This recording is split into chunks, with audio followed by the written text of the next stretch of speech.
Hola, hola, ¿qué tal? Bienvenidos una vez más a mi programa. Bienvenidos a Verdad o Mentiras con Valentina, donde las historias salen de la vida real, de los amigos, de la familia, del barrio, de lo que pocos se animan a contar, pero que sucede. Hoy les traigo una historia que ocurrió en Monte Grande, una escuela, un barrio difícil, una preceptora nueva y un timbre que cuando sonaba fuera de horario significaba una sola cosa: salvarse. ¿Es verdad o mentira? Ustedes después, al final de la historia, me cuentan. Vos decidís. Me preparo. Ahí va el cuento. Elena, la preceptora. Elena llevaba apenas 2 semanas trabajando como preceptora en una escuela secundaria de Monte Grande, en pleno conurbano bonaerense, Argentina. Todavía estaba aprendiendo los nombres de los alumnos, reconociendo caras y tratando de entender los códigos internos de ese lugar que, a simple vista, parecía una escuela más, pero que en realidad estaba plantada en el corazón de una zona durísima. Aquella mañana, después de revisar asistencia en 2 cursos, Elena se tomó unos minutos de descanso en la salita de preceptores. Era un espacio pequeño con una mesa de fórmica, un par de sillas, una estantería y una pava eléctrica que había que enchufar con cuidado porque a veces hacía unas chispas. Elena se sirvió un té, lo hacía siempre, era su pequeño ritual desde que había comenzado a trabajar. La idea era bajar un cambio antes del recreo.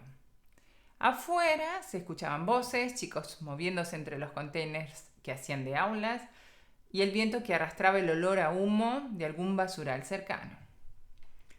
Mientras revolvía el té, una compañera entró, dejó unas planillas y comentó: ¿Vos sabés lo que es trabajar acá? Después te cuento. Este lugar es particular. Así le dijo. Elena sonrió sin entender del todo, pero con la curiosidad encendida. Los ubico en contexto. La escuela estaba ubicada a unas cuadras del famoso Pantano, una zona tomada por búnkers de droga, vendedores de armas, gente que compraba cosas robadas, trabajadores que intentaban sobrevivir y también, obvio, familias enteras que vivían entre carencias y violencia cotidiana. Eso es una realidad y lo sabemos. En aquel barrio nadie decía abiertamente dónde se vendía droga, pero si uno subía a un taxi y preguntaba, el 80% sabía dónde llevarte. Era ese el tipo de lugar. Todos saben todos, pero nadie dice nada. La vieja escuela de material había tenido tantos accidentes, techos que se desprendían, las paredes agrietadas, los cables expuestos, un desastre. Hasta que un momento un grupo de padres, hartos del riesgo, terminó incendiando la escuela para obligar al gobierno a tomar cartas en el asunto. La respuesta que consiguieron fue construir aulas con containers de chapa sobre una plaza. Eso era como la solución más próxima, inmediata, más cercana y más fácil que encontraron.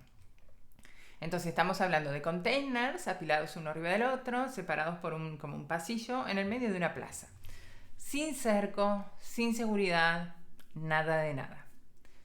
Las clases se daban en medio de 2 hileras de containers y entre ellos podía pasar cualquier cosa. Pasaba la abuela que volvía del supermercado o una mamá que cuidaba a los niños, 2 pibes que jugaban por ahí a la pelota, un borracho que pasaba o directamente algún chorro. O sea, chorro le decimos ladrón.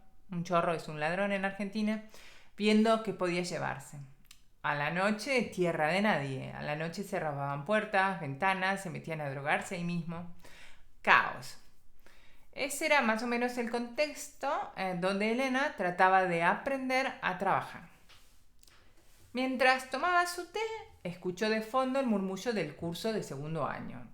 Sonaba normal. Risas, alguna discusión exagerada, ruido de sillas, nada extraño. Hasta que de pronto, ¡rin!, sonó el timbre. Elena levantó la vista automáticamente, no era la hora de recreo, tampoco había cambios de clase. Y además, había algo que ella aún no sabía, era que el timbre en ese momento aún no debía sonar. Pensando que algún alumno travieso lo había tocado o que había llegado algún cartero, o sea, el correo, Elena salió tranquila de la salita con la taza de té en la mano. Caminó hacia el pasillo entre los containers, seguro de que iba a encontrarse con una pavada. De hecho, ni lo pensó. Pero apenas abrió la puerta, la escena que vio la congeló. Había una docente tirada en el piso, boca abajo, tocando el timbre de forma desesperada, extendiendo el brazo como podía. Otros 3 docentes estaban también en el piso, cubriéndose la cabeza. Elena no entendía nada, solo miraba. Quedó con la boca abierta, en la mano tenía el té y solo miraba. ¿Qué están haciendo?, preguntó confundida, sin preguntarlo exactamente. La docente del timbre levantó apenas la cabeza y gritó: «Tírate al piso, boluda, tírate. ¿Qué haces parada?». Elena quedó dura, algo así como que no procesaba.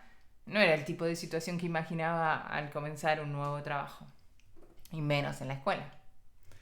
Una compañera salió de atrás de uno de los containers, corrió hacia donde estaba Elena y sin explicarle nada la agarró del brazo, de la parte de atrás, y la tiró al piso con fuerza.